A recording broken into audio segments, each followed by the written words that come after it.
Ladies and gents, welcome into episode number 87 of the Loose Sports Talk podcast. I'm your host, Ethan Hannaford, and tonight I am joined by Dylan Troy Landry Hampel, as well as the certified football guy, TJ Williamson, and we have a special one cooked up for you all. But before we get into that, gentlemen, how are we doing tonight? Dylan? No? Okay. No. Yeah, I got it. I don't know. I'll go. All at the same. I'm good, Ethan. How are you? Thank you, TJ. I'm good as well. This is cinematic stuff. Dylan, I was so ready to do a little bird signal because I thought you were going to call me Freebird again. And it was just Troy Landry this time, so I didn't do my bird signal. But happy to be here with my fellow Saints fan, TJ. You can't tell, but I've got my Drew Brees color rush jersey on from the last time we were a relevant team before COVID. So suffering through it with him. Oh, yeah. I'm not even wearing my Vikings gear. JJ McCarthy has single-handedly broke me. Are you wearing Bama gear right now? No, I'm wearing a Cardinal sweatshirt. Okay.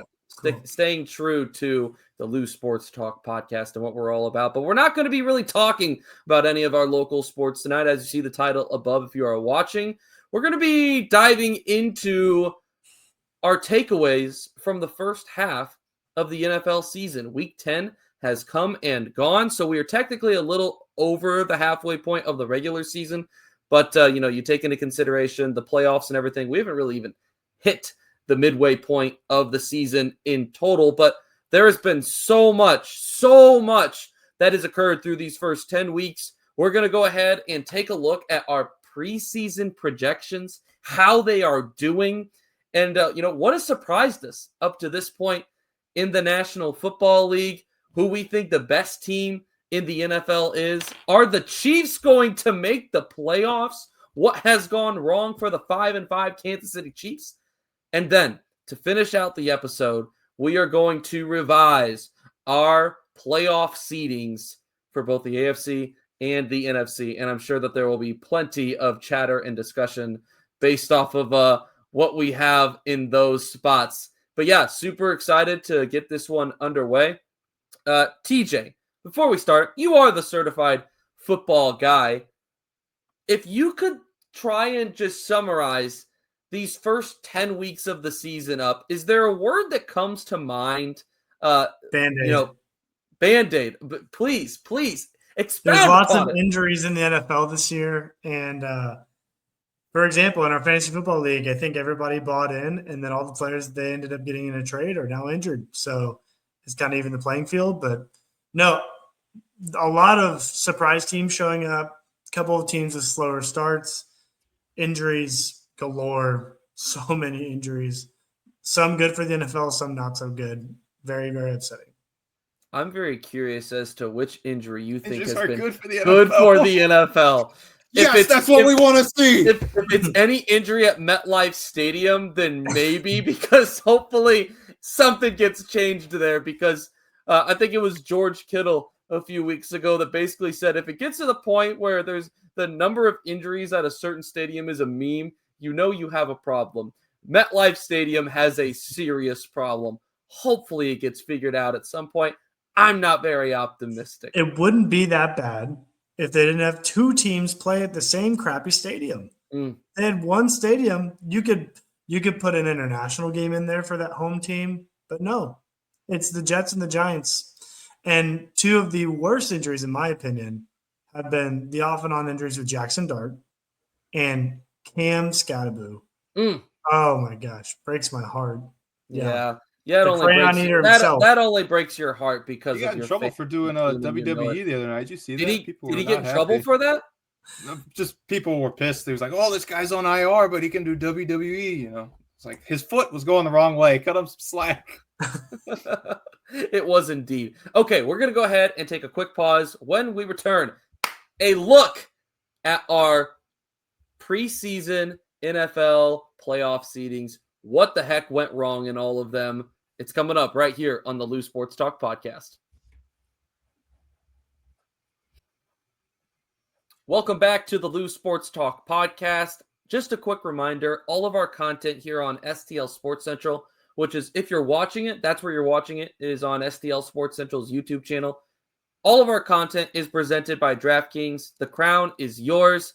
Guys, December 1st is almost here. It is almost here. And then let the games begin with sports gambling in Missouri. And DraftKings is the spot to do it all. So be sure to go check out DraftKings.com. And we appreciate them for being a sponsor here on STL Sports Central. All right, boys, it is time to take a gander at all of our preseason NFL standings.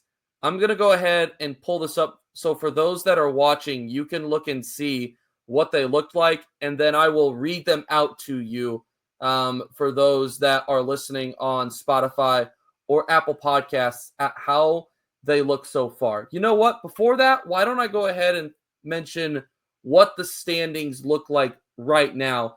If the playoffs were to start today, this is what it would look like in the National Football League. I will start with the AFC. It would be the 1 seed, the Denver Broncos, followed by the New England Patriots, the Indianapolis Colts, and the Pittsburgh Steelers. The wild card teams would be the Buffalo Bills, the Los Angeles Chargers, and the Jacksonville Jaguars. Hint, hint, no Kansas City Chiefs as of now. In the NFC, the 1 seed would be the Philadelphia Eagles. They would be followed by the Los Angeles Rams, the Chicago Bears, and the Tampa Bay Buccaneers. The wild card teams in the NFC, the Seattle Seahawks, the Green Bay Packers, and the San Francisco 49ers. Hint, hint, no Detroit Lions. Hint, hint, hint, hint, no Carolina Panthers. Okay, let's go ahead and let's take a look now at our preseason playoff projected standings. I will go ahead and start with my own. I had the Detroit Lions as the 1 seed in the NFC, followed by the Philadelphia Eagles. I had the 49ers winning the NFC West as a 3 seed. The Falcons as the 4, winning the South. Boy, that's gone well. The Commanders, the Rams, and the Bucs as my 3 wildcard teams. In the AFC, Ravens, Bills, Chiefs, and Texans as my 4 division winners. Bengals, Jaguars, and Broncos as my 3 wildcard teams. We'll talk about what's gone wrong with that in just a minute. Let's get through all of the standings first. TJ, why don't you go ahead and walk through yours?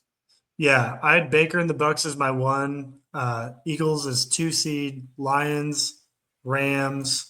Then I had the Packers, the Commanders with the healthy Jaden Daniels, mind you, and the Arizona Cardinals, who I thought could have taken a step. Then the AFC, I have the Ravens, the Chiefs, the Bills, the Texans, the Broncos, the Bengals with Joe Burrow, the injuries, and the Chargers. I'll go ahead and read Brandon's. And you know what? Dylan, read yours first, and then we'll finish with Brandon's. Sure. Starting in the NFC, I had the Eagles as the 1 seed, which I think is the only one that is looking great so far. I got the Packers at 2, Bucs at 3, Niners at 4, and Lions at the first wild card, 5th seed, Washington, and then the Falcons also big whiff on a pick. And I did. At the time I made these picks, didn't think Matthew Stafford was able to walk, let alone play an NFL football field. So I didn't have the Rams in my playoff projections. Another whiff there. But the AFC, I had the Ravens as the 1 seed, assuming a healthy Lamar. Bills 2, Chiefs 3, Texans 4, Broncos 5, Bengals 6, also with the healthy Joe Burrow. And I had the Jags sneaking in at 7. So got most of the teams somewhat right, but seeding is completely mixed up besides the Eagles at 1 currently. And now we finish with Brandon Big Papi Gallegos, no longer an active part of the Loose Sports Talk podcast. A moment of silence. Thank you very much. And we'll walk through his. The Detroit Lions, the Philadelphia Eagles, the Los Angeles Rams, and the Atlanta Falcons were his 4 division winners in the NFC, followed by the Washington Commanders, the Arizona Cardinals, and the Tampa Bay Buccaneers. On the AFC side, this is where it gets good.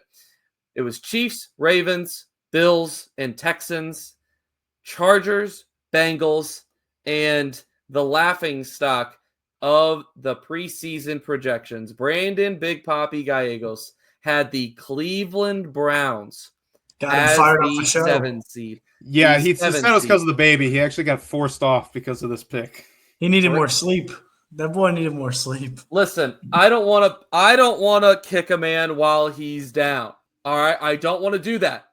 Actually, I want to do it, but just for a couple of minutes because it's not fair to do it for too long while he's not on here. So we're gonna kick him while he's down for just a minute, and then we're gonna move on, and we're not gonna talk about Brandon's projections anymore.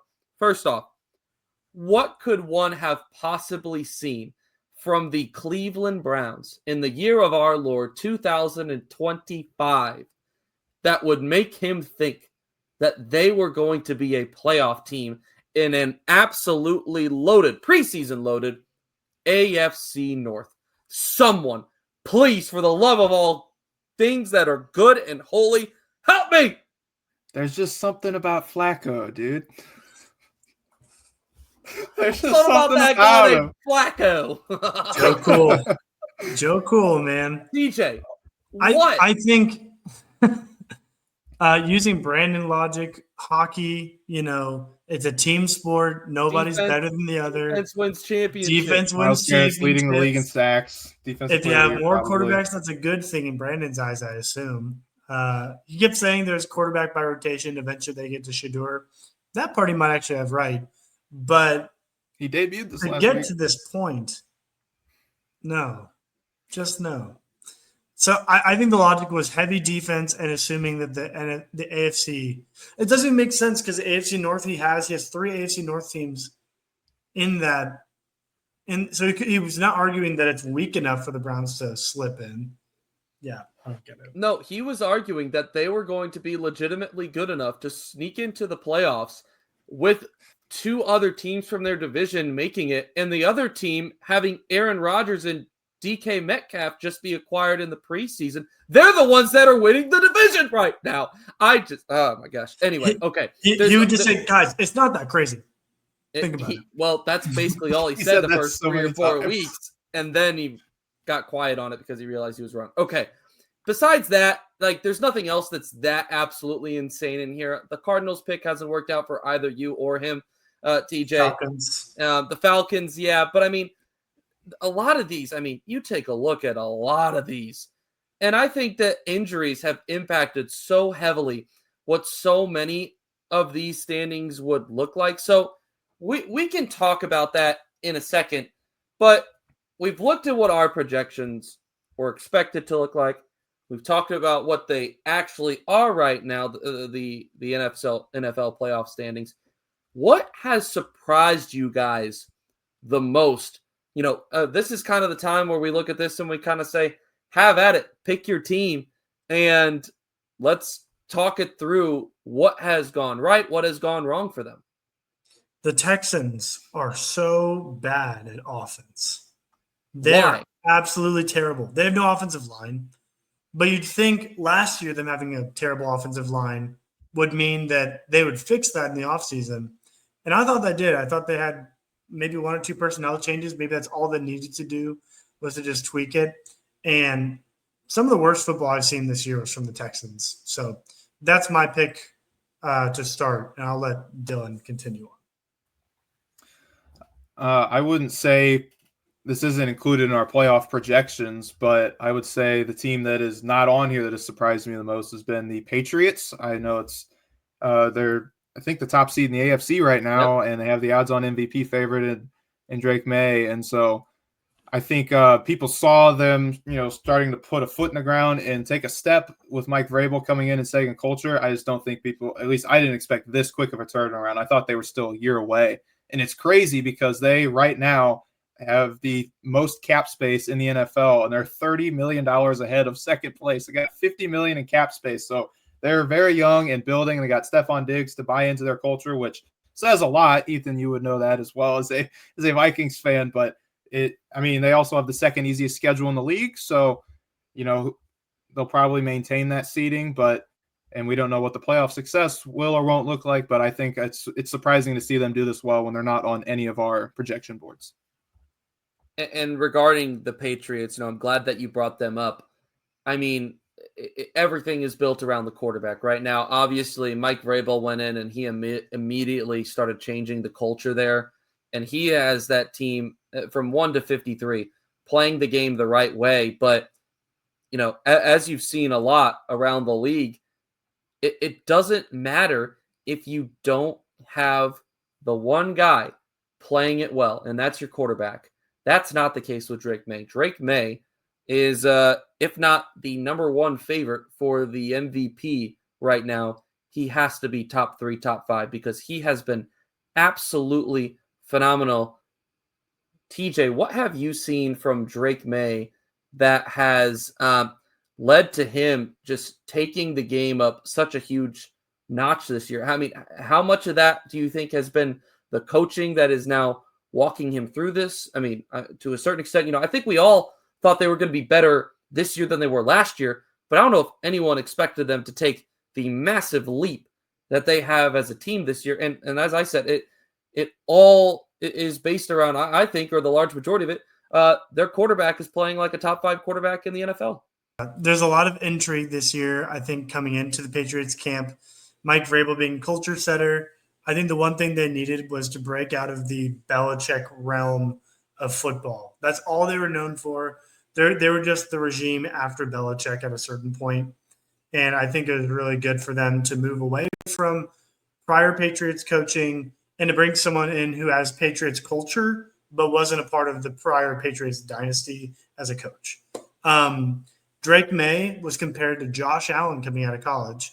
Does anybody know what Josh Allen's biggest flaw coming out of college was? Interceptions, trying too hard, too many big plays, like only going for the deep shots, like always throwing it deep, that kind of stuff. What Vrabel does is he brings a calming presence to Maye to tell him, you can take the short route. It's okay. Which has actually opened up a lot more of the offense, because now you have to guard the whole field on defense. You can't just put everybody deep and trust that you're going to get a bunch of pop flies out in center field. Their defense has always been solid. You just need culture. You need a culture guy to have your guys play hard. And Vrabel's got them going in the right direction right now. 3 of the 4 of us had the Los Angeles Rams in the playoffs. Shout out Dylan for forgetting that they exist. But none of us painfully remember that they do exist. I know. I don't. None of us, though, I imagine, expected them to be 8-2, 10 games in. They are the 2 seed right now. Brandon, of all of us, had them projected the highest as the 3 seed. But the Rams right now 8-2. That offense firing on all cylinders. Devontae Adams, I think a lot of people thought going in, his best days beyond him. He has, I think been revitalized by that offense. Kyren Williams continues to look really good. Matthew Stafford, breaking NFL records for the amount of touchdowns thrown week by week. Defensive line, dude. That defensive line has been phenomenal. I know I just threw a bunch of stuff out there, but how impressive have they been this year, guys? I hate it. I hate Kroenke. I know. It's not fun to say. But tip your cap to Matthew Stafford and what he has been able to, or your stocking cap, that works too. Tip it for what he has been able to do this year. Similar to LeBron James, right, in basketball. He keeps getting older, but he continues to do it at an extremely high level. If you show me this, honestly, if you show me the Seattle Seahawks stat line for the year and you tell me that the Rams are going to be the 2 seed, I'm shocked, because I don't think there's 2 good teams in that division that could do that outside of the Niners having the weakest schedule in the NFL in the preseason. The Rams look phenomenal, but the cool part is that I actually don't like that it's not cool. Kyron's getting a lot of touchdowns vultured from Devontae Adams, all these 1-yard touchdowns. So on paper, it's revitalizing his career, but for us Kyren Williams fans in the NFL, it's very irritating. Very irritating. Kyren Williams fan because TJ has him in fantasy. Go ahead, Dylan. He's a St. Louis native. When your team's doing bad, fantasy's all you got, really.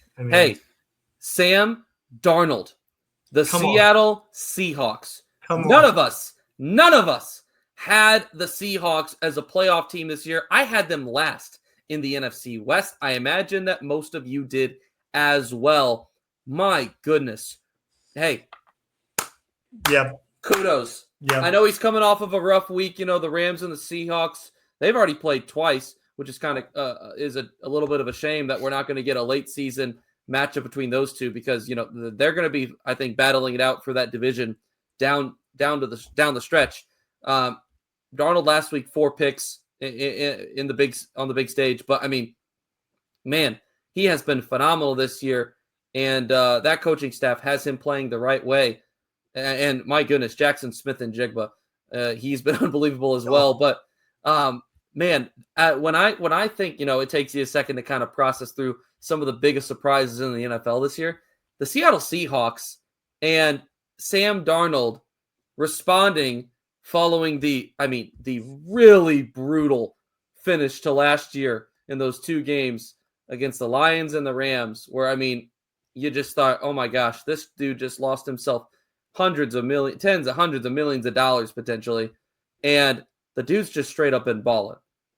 What have you seen? What have you seen from them? I was going to ask a separate question. Yeah. But I'll ask it after. Okay. Yeah.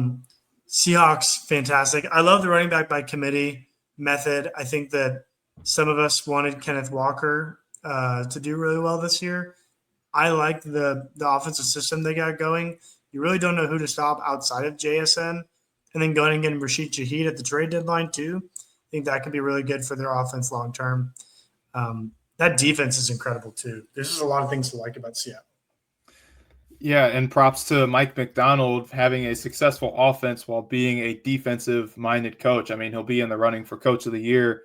I would think Vrabel's the favorite for that, but McDonald's definitely going to be in that conversation. And yeah, Ethan, like you said, just having Darnold translate this well, this quickly in Seattle after what we saw at the end of his tenure in Minnesota, he just looks confident and he's in rhythm and he's decisive. And it helps when you've got an alien out there in JSN. And I think this should be an Offensive Player of the Year season for him, but I think the MVQ will go to Drake Maye, and then Jonathan Taylor will be the runaway Offensive Player of the Year. A little early projection there, but shout out to JSN. He's definitely listening. TJ, you had a question, you said? Yeah. Are you sad that Darnold's not a Viking anymore? Nope. I am not sad that Darnold is not a Viking anymore. In fact, I'm more sad about that. I'm 100% more sad about that because I don't miss the $100 million that it would have taken to pay Sam Darnold. The amount of talent that they were able to bring in around J.J. McCarthy was because they didn't sign Sam Darnold. Now, let me just say this about J.J. McCarthy. He's played 5 games. He had the injury, and in large part, it hasn't been very good. I get what the Vikings were trying to do. The Vikings going in, and we talked about this, guys, or at least I know you and I did, TJ. Going in, the Vikings looked at, what the 49ers have been able to do over the last several years with Jimmy G, Brock Purdy as their quarterback, and they said, we're going to surround him with a bunch of talent, with a bunch of veterans, and we're going to play this guy on a rookie contract, and we're going to coach him up enough to where, we think that he can hold his own, and we're going to go make a run at a Super Bowl with this, cap-heavy roster. And unfortunately, JJ has not been what Brock Purdy was when he first started at quarterback for the 49ers. JJ McCarthy looks very uncomfortable in large part. I'll give him a little bit of the benefit of the doubt that that receiver room with Justin Jefferson, Jordan Addison, and TJ Hawkinson have dropped a few more footballs than I think you'd expect those 3 to. But in large part, J.J. McCarthy has just not caught up to the speed of the National Football League yet. I think it's way too early for people to be jumping off the bandwagon. We're 5 games in. Go ahead and take a look at Josh Allen's numbers through his first 5 games. I am not saying J.J. McCarthy is going to be Josh Allen. I'm just saying – nope, I didn't.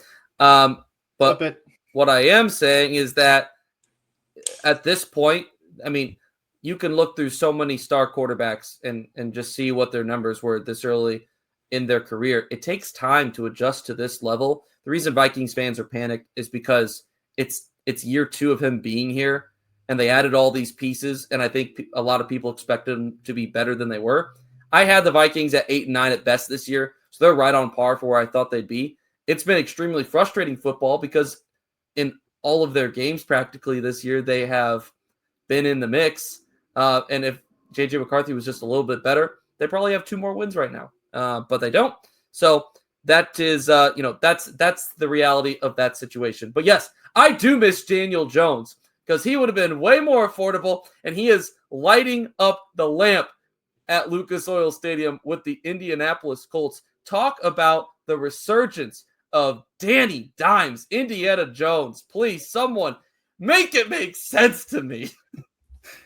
Yeah, it just shows how bad Anthony Richardson was, if anything, because you put a league average, maybe somewhat above league average quarterback in Daniel Jones into that offense, and look how well it's able to cook.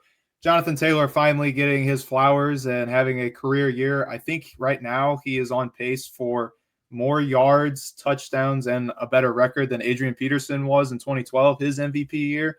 And so just unbelievable numbers out of him. And then Shane Steichen, the head coach of Indianapolis, he was the offensive coordinator in Philly a couple of years back. And so it took a couple of years for his culture to get set in. But yeah, it's been pretty incredible to see. And I mean, that defense, they still have DeForest Buckner, and they just traded for Sauce Gardner at the deadline. That was crazy, too. That was another one of the biggest surprises of the season, seeing them give up 2 firsts for Sauce. Hopefully he can cover in zone down the stretch. But, yeah, it's been exciting to see them because we all thought, I mean, at least I did, I thought the AFC South was a foregone conclusion before the season, going to the Texans, even with their bad offensive line.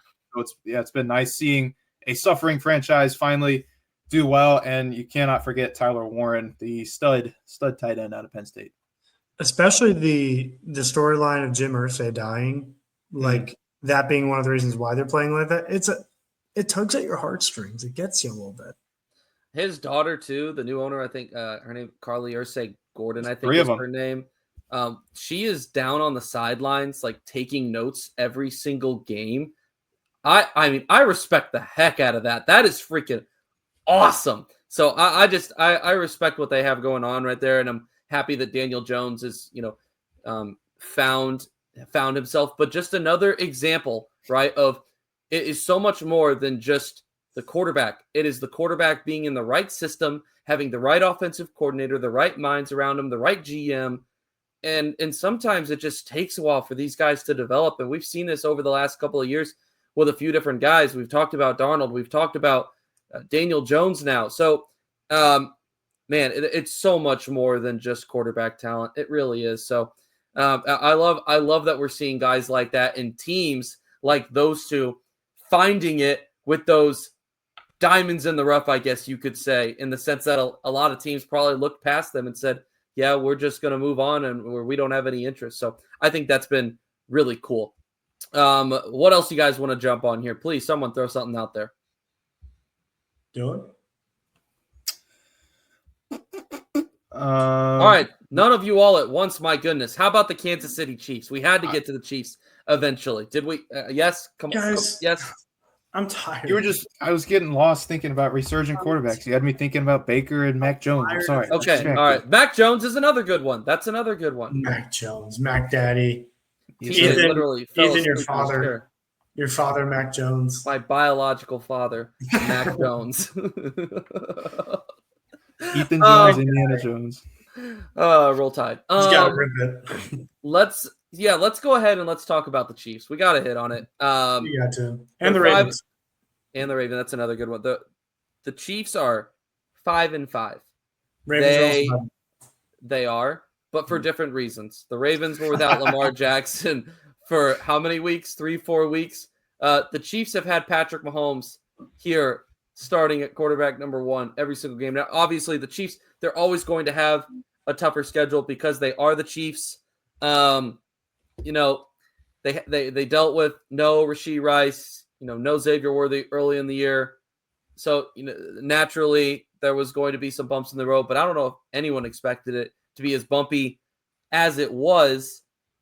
Eventually, Travis Kelce gets going. The defense turns it on. Chris Jones remembers how to run at more than 20% speed. But, man, what a weird year it has been for, the dynasty of the National Football League. Yeah, I think people coming into the season expected the team to be a lot better because their offensive line came back more or less healthy and together, at least Pat's job. Their receiving core has literally never looked better than this team since Tyreek Hill really has been there. And then you add in the fact that you just expected one of the running backs to kind of take a front job for the running back job, and Pacheco didn't look good early. Kareem Hunt's is a little old, and they have that rookie. I think it's Brashad Smith. He also isn't quite doing it yet. So part of me wonders if they're just waiting like they always do to find stride at the right time to make another Super Bowl run and make us all really upset. And yeah, it would not be surprising. It would not be surprising at all. I mean, they are comfortable where they are, and not in the sense of, right now they're outside of the playoff picture. Not in that sense of like they know how to play in the big moments. And down the stretch, I don't think it would surprise anyone for Patrick Mahomes, Travis Kelce, Andy Reid to step up and to find a way to scratch and claw their way in. And then once they're in, who the heck knows what happens from there? Dylan? Yeah, I would say the same thing. It seems like, I'm not a Chiefs fan, so I don't watch them as much as people listening to the program probably do because St. Louis has become a secondary market for the Chiefs. But I would say from the outside looking in, it seems like there's always been, a thing that a hurdle the Chiefs have had to overcome in a season. They made it to the Super Bowl without having a receiver over 1,000 yards, and they always have adversity. And it seemed like this year was partially their wide receiver room not being healthy until Rice coming back after week 6. But I was surprised they didn't go for a running back at the deadline. TJ, you mentioned the struggles of their running game. You had a guy like Breece Hall that was available when the Jets were selling, and I don't know if they called or not. They tried. Oh, they did? Okay. The Jets wanted a third, and they were willing to give a fourth. Okay.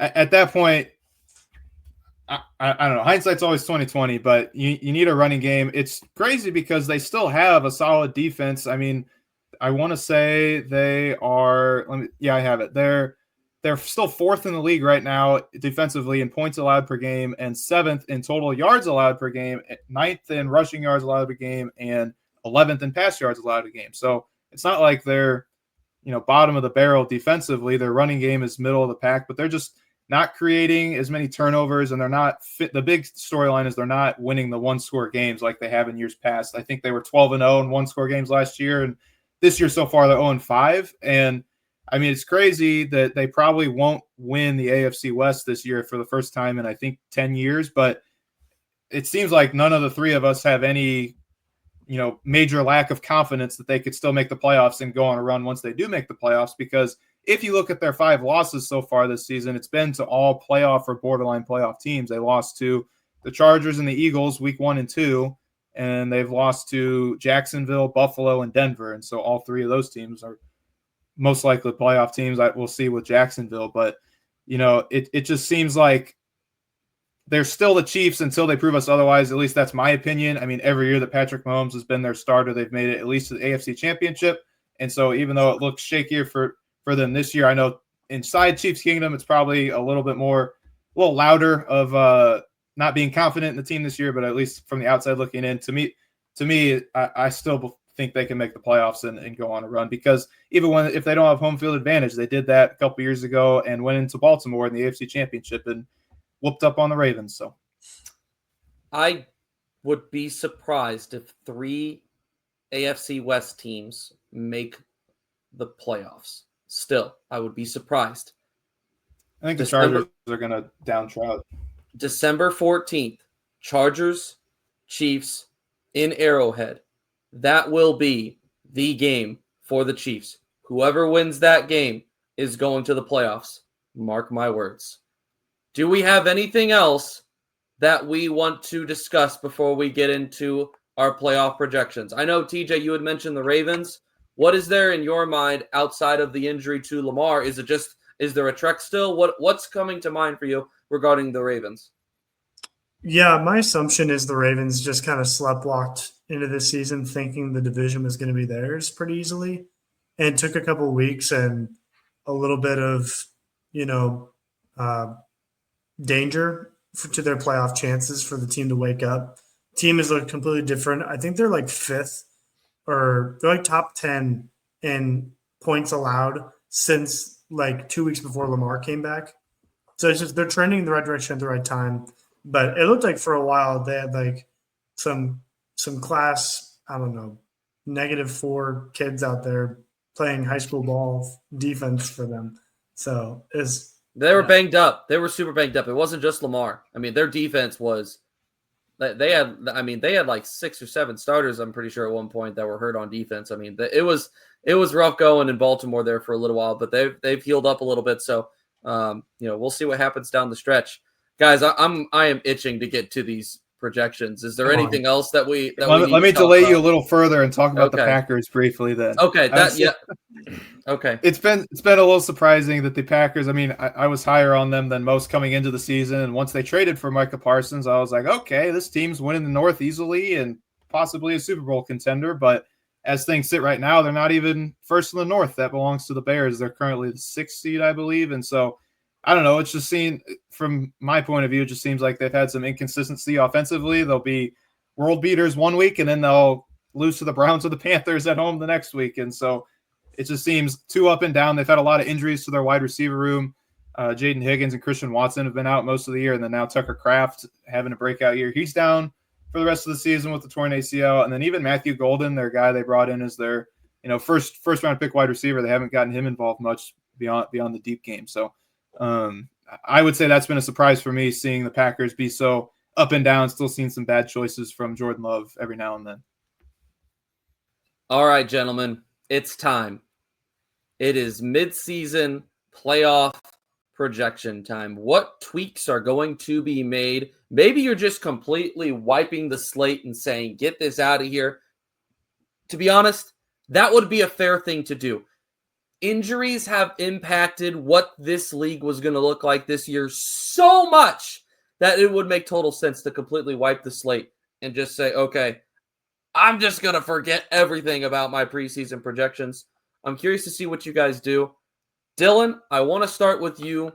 Your NFL playoff seeding projections. Start with the AFC, please. Okay, starting in the AFC, going from 1 to 7, I have the New England Patriots as the 1 seed heading into the postseason, followed by the Colts, Broncos, Ravens, and then my 3 wildcard teams are the Bills, Jaguars, and Kansas City Chiefs. And then in the NFC, I've got Philly at 1, the Rams at 2, Tampa at 3, Green Bay Packers at 4, but I think if they don't win that division, they're not making the playoffs. Seahawks at 5, Niners 6, Detroit at 7.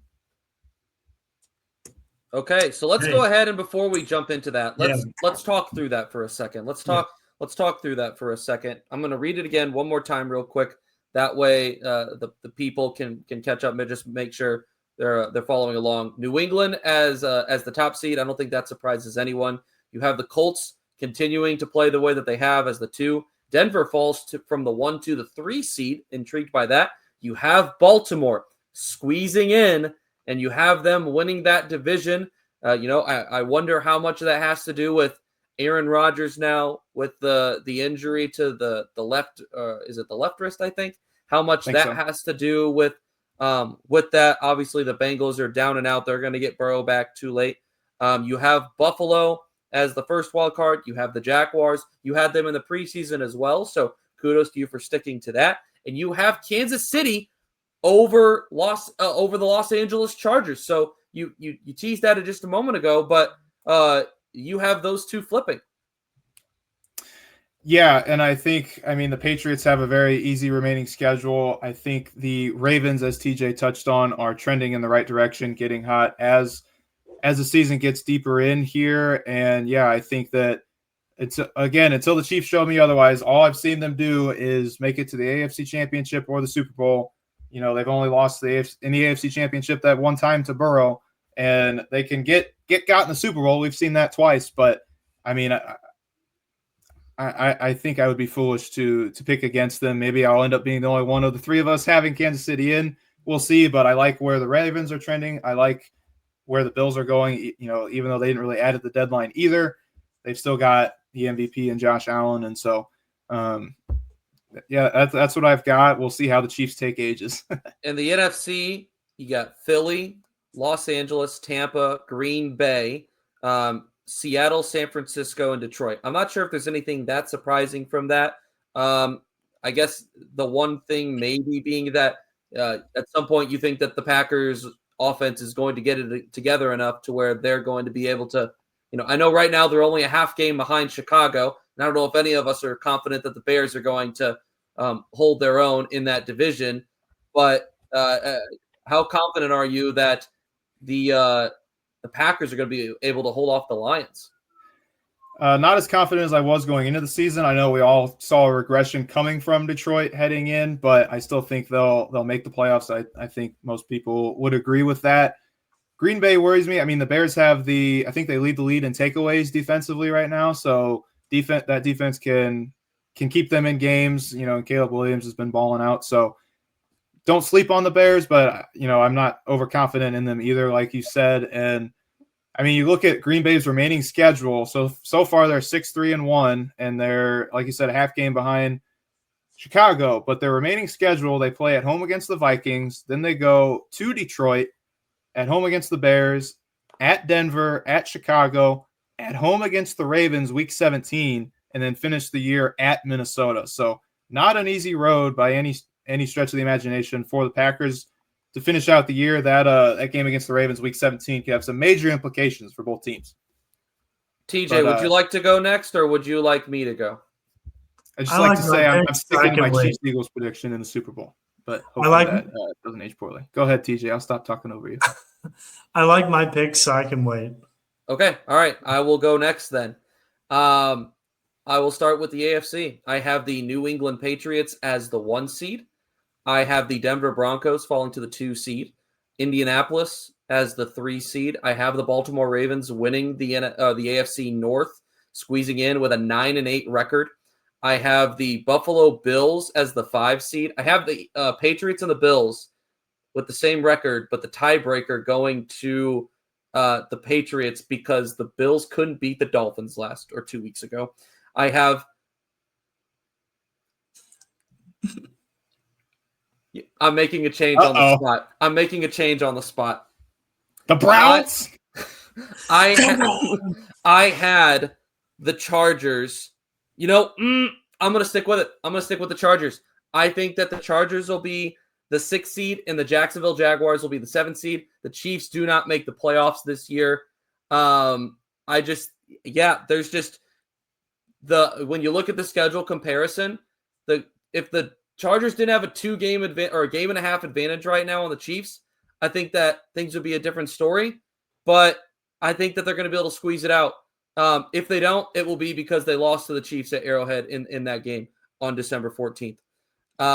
So I have as of right now, going into the year, I'm picking the Chiefs to go as far as possible. And for some reason I'm changing that. We'll see if I get a bid on that. But if it is it the end of the dynasty? That's the question. And then in the comments. And then in the NFC, I have the Philadelphia Eagles as the 1 seed. I have Seattle as the 2, Detroit as the 3. Tampa Bay will be the 4. I have the Rams as the 5. San Francisco gets in as the 6, and the Packers are the 7th seed. So, Dylan, I think we had all the same teams actually, we may have had all the same teams. Oh, no, we didn't. Well, I think we had all the same teams in the NFC. I just think that the Lions, I like the Lions way more right now than I do the Packers. The inconsistencies of the Packers offense right now is just, it has me wondering things. I do not trust them at all. Fortunately, they were able to beat or tie the Dallas Cowboys rather than lose to them. But so I don't know. What questions do you guys have? Did you remind me again? Did you have 2 NFC North teams in the playoffs or 3? I had 2. I have Chicago. You don't have the Bears making it. No, I have Chicago finishing 9-8 and the Packers finishing 9-7-1. So that tie literally means everything. Okay. Yeah, Okay. Detroit could very easily win that division. I'm trying to look at like kind of at notable things. You don't think the Niners can win the division? There's a world in which they can. I just think there's way too much talent in that division right now. We talked going in. I had the Niners winning the division going into the year, and it's because they had the easiest schedule in the NFL. I had them finishing 12-5, even with Brock Purdy being out for a good chunk of the year. I still have them finishing 11-6. That should tell you, one, about Kyle Shanahan's ability to coach that team, and two, about just how weak that schedule is this year. So I don't think it's going to be enough for them to win that division. I have the Seahawks finishing 13-4 and the Rams 12-5. Those two teams look really good. So I think the craziest thing for mine really is me not having the Chiefs in there. It's not like I have them finishing poorly. I have them finishing out the year. They're 5-5 right now, so they'd finish out the year 5-2. It's just that, like I said, the Chargers right now are 7-4, and they have a little more leeway. So and to be quite frank, an easier schedule. So I'm shook. I thought Chiefs McGee over here. You're the new Chiefs guy because Brandon's not here, Ethan. I am not a Chiefs guy. When did he claim that? Whatsoever. Well, it can't be us. We're Saints fans, so that's true. He's wearing red. We don't like winning teams. That's why. It's because I'm wearing red. Unbelievable. That's how you know he's not a Chargers fan. He picked him to make the playoffs. Yeah. We chose Chargers, poverty. Saints, poverty. Jaguars for Dylan, poverty. Poverty. So much poverty. All right, TJ, it's your time to shine. At least I'm a Mizzou fan. Let's hear it, TJ. Okay, so AFC first. What? AFC? Okay. Sorry, I was looking at my dog. I didn't see your face. For my AFC, I have the Buffalo Bills coming back and taking the 1 seed from the Patriots. Wow. They're going to go 6-1, and they will win the next game against the Patriots because I believe they do play one more time. They do. And I think the Patriots will have at Gillette Stadium in Foxborough. I think Josh Allen is made like that. I think he's going to do it. All right. The Broncos will go 4-2 to finish out the season. They'll go 13-4. They'll have the number 2 seed. The Colts will go 4-3. They'll be 12-5. They'll be the 3 seed. I have the Ravens going 6-1, being 11-6. The Patriots will also be 13-4, and they'll be the 5 seed. I have the Chiefs winning the game against the Chargers, being the 11-6 6 seed. But the Jaguars falter. The Chargers slip into the 7 seed. I think 3 AFC West teams make it to the playoffs. Do you guys want me to pause before I go to the NFC? So you said Chargers as your 7th seed over the Jags. Yes. Okay. All right. I'm ready. Bring it on, baby.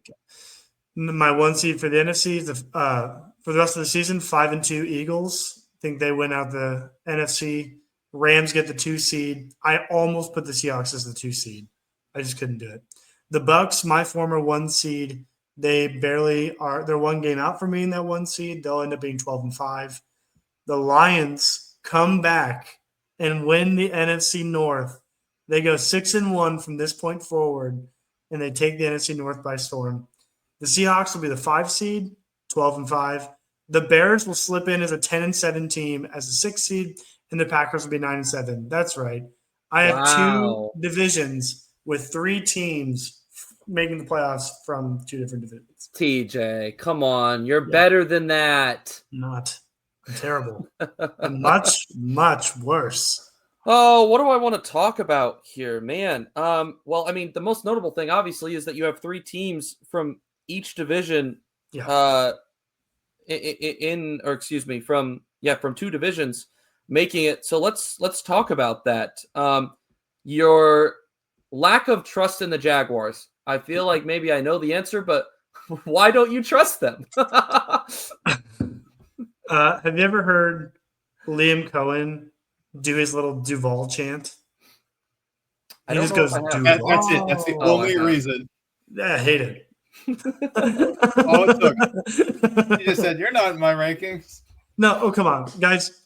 $100 on the line to complete a 4th quarter drive to win the game. Are you putting that money on Trevor Lawrence? If he fumbles the snap at the 1 yard line, is able to pick it up again. Against the Chiefs. Okay, let me ask you this real quick.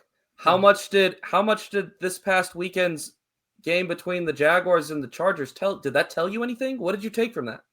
I think the Chargers are always inconsistent. I think the Jaguars are they're more mid, so they'll beat a faltering good team. Like the Chargers their high is way higher than the Jaguars, but they were at a low point at that point. I can't explain the Chargers all the time. I can tell you that I think talent-wise, I like the Chargers more. Coaching-wise, I like the Chargers more. Just because the Jaguars beat them on a given Sunday, I'm not going to say that the Dolphins are better than Didn't the Dolphins beat the Bills? Is that what we were talking about earlier? They did. They did not beat the Bills by 29 points, though. That's fair. No, I'll give you that. The Jaguars have a great defense. I just don't trust that they'll finish strong down the line. Okay. And how much of so here's what when I look at three teams from the NFC North making it to the playoffs, I see they're all going to obliterate the crap out of the Vikings. That's what I see. I mean, the Bears are. You said the Bears 10-7 to finish the year. They're 7-3 right now. So it sounds like you have them kind of limping in. Take me through your processing of the 6-7 being from the North. Who would they have beaten out? They would have beaten out Seahawks and Niners. The Niners. They'd have beaten out the Niners. TJ, I want to hear your thoughts on this. Toasty. Yeah. Okay. So I trust Ben Johnson's offense at home against the Bears this upcoming weekend. If the Steelers win, good on them for letting. Who do they play? Steelers. Oh, Steelers. Okay. Mason Rudolph beats them. If Mason Rudolph beats them, okay, kudos to you. Then they play the Eagles. That'll be a no. They'll play the Packers at home. In Green Bay. That'll be a no. I think they'll have a tough out against the Browns, but I think they win that game. I think they play the Packers again. I think the Packers have their number this year, personally. And then I think they play the Niners. They win that game, and then they lose to the Lions, so the Lions can come back and win the division. So you Bears think over Niners is toasty. Well, yeah, you have. Wow, that's crazy. So Bears and Niners. And who'd have thought that game, Week 17, would have so much implication? Yeah, but it really does. I mean, we talked about Chiefs and Chargers and what that game would mean. This one, you could probably say the same thing. Yeah. I'm still a little bit surprised by that pick. In San Fran, too. In San Fran. There's momentum to be had in these games, okay? If you look at the schedule when I said they'd win or lose, they have to bounce back. Because at that point, their season is over. You have the Packers increasing. You have the Lions increasing to some degree. So the Bears are going to be kind of railing when they're 1-3 or 2-2 at a certain point. So I think that Ben Johnson's going to get the most out of them down the stretch. I just think they're going to face a red-hot Lions team at the end of the season.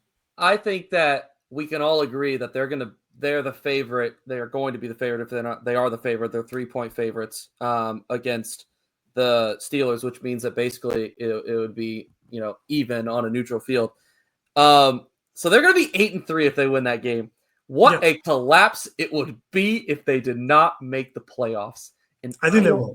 And I don't think they will. That is crazy. That is the most Chicago Bears thing ever. And I hope they don't make the playoffs. For sure. I just outside of the Niners, is there another team in the NFC you guys see making the playoffs? Keep pounding, baby. Give me the Carolina Panthers. No. Mute his mic. Get him out of here. Ethan, you might have to mute me for a minute. I might need to go outside. Scream. Good Lord. No, I do not think that there are any other teams. I give major kudos to the Carolina Panthers and them being 6-5 through 11 games this year. But down the stretch, they have way too tough of a schedule. I think that they gas out to end the year. No, I genuinely think that there's 8 teams fighting for 7 spots in the NFC. Maybe a little bit of a different story in the AFC, but I also have it as 8 teams fighting for 7 spots there as well. Coming down to Week 18, it would not surprise me. And if either of the conferences, everyone is eliminated, but the 8 teams in contention. Yeah. Week 18, NFL's not fair, but it's so fun. Sorry, Dylan. Week 18, you're good. Week 18, the Seahawks play at San Fran. That could be a box office to determine which one goes to the playoffs or what seeding looks like. So I'm having a vision of Sunday Night Football for that game. I don't know what it is. I don't know either, but that would be nice. Chris Collinsworth. That looked a little Mahomey. Well, you know who does that? Patrick Mahomes. Guys, you know, when I look through our projections here, there's really I think that we all align on largely everything. We really do. None of us had the Texans. We all had Houston preseason, and none of us have the Texans now rest of the season. I mean, they don't pass the eye test. Yeah, they don't pass the eye test. They have no O-line, as you mentioned. CJ Stroud, who knows when he's back. Even if he is back, I still don't feel great about that offense. So, yeah, guys, excellent. This was a lot of fun. You know, these episodes where we get to talk about the NFL, they're always a good time. You kind of just get to sit down and say, okay, here's what I think is going to happen. And, you know, there's a little bit of pride on the line, too. Who is going to end up in the right down the stretch? We will most definitely be reconvening at some point to discuss the NFL, see how our midseason projections turned out, and at some point evaluating what it looks like down the stretch, whether that be the final couple of weeks of the year or the playoffs. So any final thoughts before we wrap? I just hope that no matter what happens down the rest of the season, we get either Lamar Jackson or Josh Allen in a Super Bowl. The world of the casual NFL fan needs to see those two aliens, one of those two aliens, both of them. Get them both in the Super Bowl, please. We don't need to see the Chiefs for the 800th time. It's the next Patriots dynasty. I know everybody's sick of it. And at the end of Mahomes' career, everybody's going to be appreciative of it. But please get Lamar Jackson or Josh Allen in a Super Bowl so everyone can see him. But let him go and play Kansas City first.